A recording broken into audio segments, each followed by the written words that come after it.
Assalamualaikum warahmatullahi wabarakatuh. Perkenalkan, nama saya Haji Pujiawada dari kelas Teknik Informatika 6B.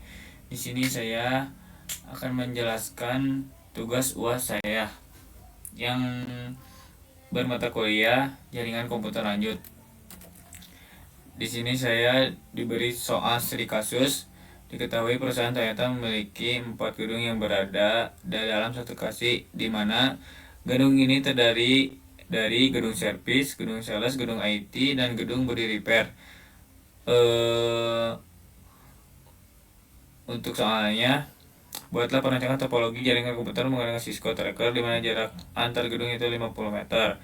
Konfigurasi monokrotik untuk manajemen jaringan dari sebuah gedung dengan ketentuan untuk jaringan internet Wi-Fi di ruangan pelanggan menggunakan koneksi internet model hotspot, sedangkan Wi-Fi di area ruangan karyawan menggunakan PPOE.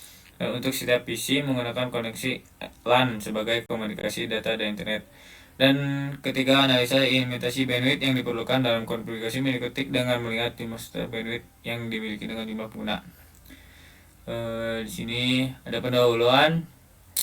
Pertama, ada Toyota adalah perusahaan otomotif terkemuka dengan 4 gedung yang berbeda di suatu tempat untuk sebagai berbagai fungsi, menjadi layanan servis, menjual teknologi, informasi, dan kebaikan bodi kendaraan.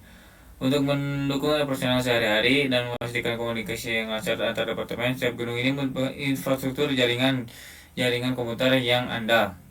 Untuk mencapai hal ini, perancangan topologi Cisco Tracker dan komunikasi manajemen jaringan dengan mikrotik diperlukan. Implementasi jaringan LAN, hotspot, dan PPOE akan memastikan konektivitas yang terstruktur dan stabil bagi pelanggan dan karyawan. Mengingat bandwidth total 500 MB yang didedikasikan untuk diatur dengan hati-hati agar setiap pengguna mendapatkan alokasi bandwidth yang memadai sesuai kebutuhan operasional mereka. Pertama, ada topologi jaringan di aplikasi Cisco ini. Dengan jarak 50 meter, kabel fiber optik, topologi jaringan di komputer dapat diasumsikan sebagai berikut. Pertama, ada gedung servis yang ada 4 lantai. Di lantai pertama ada 7 meja SE atau Service Advisor. Kedua, ada ruang tunggu 3 unit PC. Ketiga, ada ruang gudang spare part 3 unit PC. Kemudian ruang kasir 1 PC. Dengan lantai 2, gudang mobil 1 PC. Lantai ketiga, kantin perusahaan tanpa PC atau kosong. Keempat, ruang kepala cabang 1 PC. Gedung sales ada 3 lantai. Ada lantai pertama ruang CS, counter service 1 PC, ruang sales counter sales 1 PC. Lantai 2 ruang rapat dengan wifi. Lantai ketiga ruang administrasi 10 PC. Ketiga, ada gedung IT berada 3 lantai. Lantai pertama ada ruang power listrik dan peralatan teknologi tanpa PC. Lantai kedua ruang server dengan 1 PC. Lantai ketiga ruang meeting dengan wifi. Keempat, ada gedung body repair. Lantai pertama ada front desk 2 PC, bengkel 1 PC, part 2 PC, estimasi kerusakan 2 PC. Lantai kedua administrasi 4 PC, akuntansi 3 PC. Lantai ketiga manajer 1 PC. Berikut di aplikasi Cisco-nya topologi jaringan tersebut. Nah, di sini ada 4 router, yaitu ada router 0, 1, 2, dan 3. Di sini untuk mengkonfigurasi router kita bisa pertama-tama di sini ada kosong, kita isi ini 2 dan ini 2 agar kabelnya bisa mencapai sampai beberapa PC. Untuk mengkonfignya, kita ke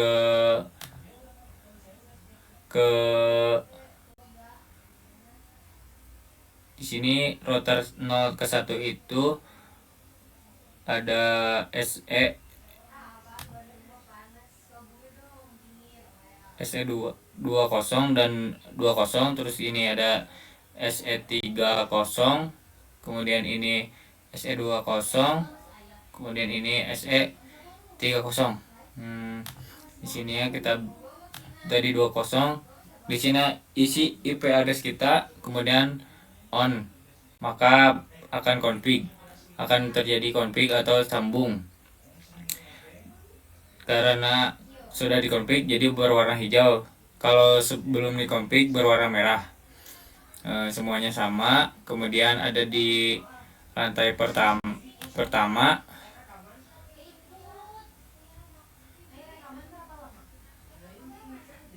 Di lantai pertama ada di gedung servis.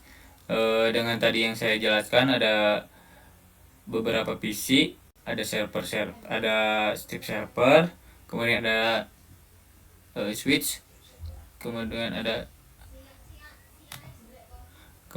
access point, dan 4 PC di ruang tunggu, dan gudang 3 PC dengan switch 1. Kemudian di ruangan sales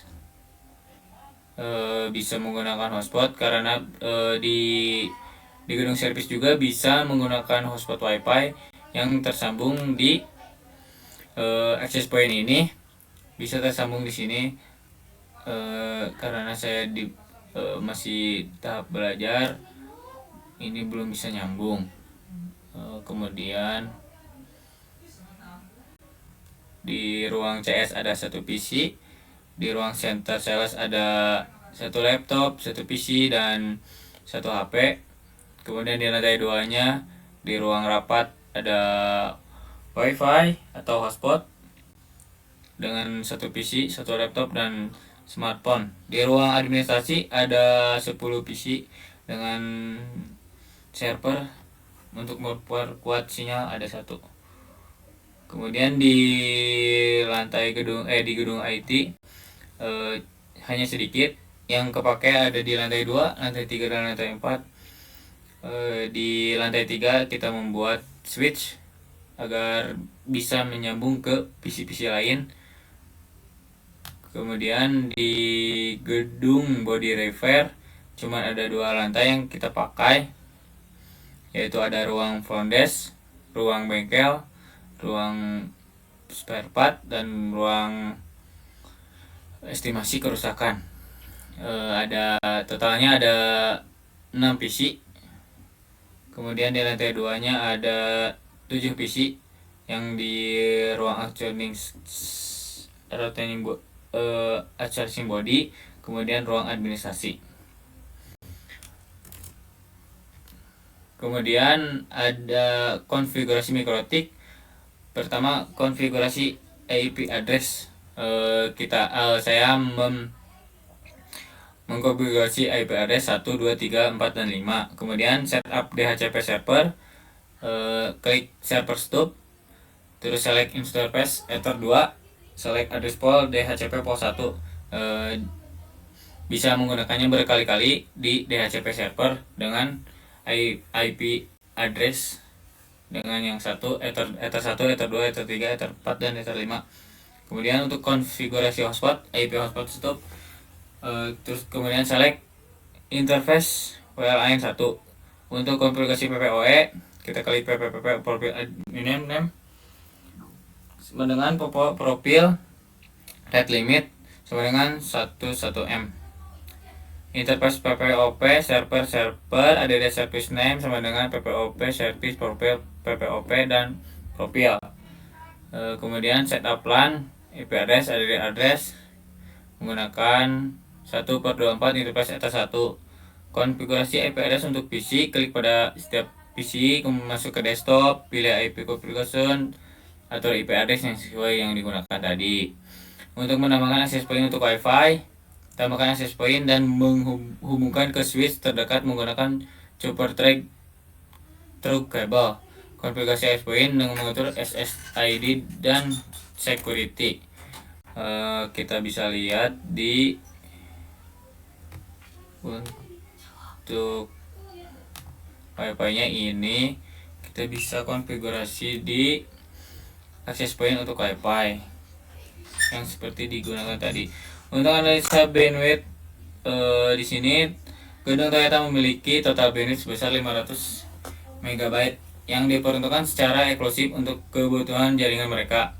Dalam analisa alokasi bandwidth ini, kita bisa melihat bagaimana bandwidth tersebut didistribusikan di antara pengguna saat ini. Toyota memiliki total 45 pengguna yang terhubung ke jaringan. Untuk memastikan bahwa setiap pengguna mendapatkan akses yang cukup dan merata, bandwidth ini dibagi di antara mereka. Dengan total 500 MB ini yang tersedia, pembagian bandwidth ini menghasilkan alokasi sekitar 11,1 MB untuk setiap pengguna. Ini berarti setiap individu yang terhubung ke jaringan Toyota memiliki akses 11,1 MB dari total bandwidth yang tersedia. Alokasi ini bertujuan untuk memastikan bahwa setiap pengguna dapat menikmati koneksi yang stabil dan memadai untuk kebutuhan mereka. Pendekatan ini menunjukkan bagaimana Toyota berkomitmen dan menyediakan akses jaringan yang berkualitas dan merata bagi semua penggunanya. Di sini saya membuat kesimpulan. Kesimpulan saya adalah perancangan topologi jaringan dan konfigurasi mikrotik di perusahaan Toyota bertujuan untuk memastikan bahwa setiap gedung memiliki akses internet stabil dan andal dan cepat dengan menyediakan bandwidth di dedicated sebesar 500 MB. Setiap pengguna dapat menerima alokasi bandwidth yang cukup untuk kebutuhan operasional sehari-hari. Pendekatan ini dirancang untuk menjamin keaktivitas perusahaan, mengurangi gangguan jaringan, dan mendukung produktivitas seluruh pengguna. Dengan demikian, alokasi bandwidth ini, setiap karyawan dapat menjalankan tugas mereka dengan lebih efisien dan efektif, memastikan bahwa seluruh sistem komunikasi dan berjalan dengan lancar. Mungkin segitu presentasi saya mengenai soal konfigurasi mikrotik ini. Untuk kesalahan dan kesusahan saya masih berada di tahap belajar. Mohon maaf dan apabila ada kesalahan dan semuanya. Assalamualaikum warahmatullahi wabarakatuh.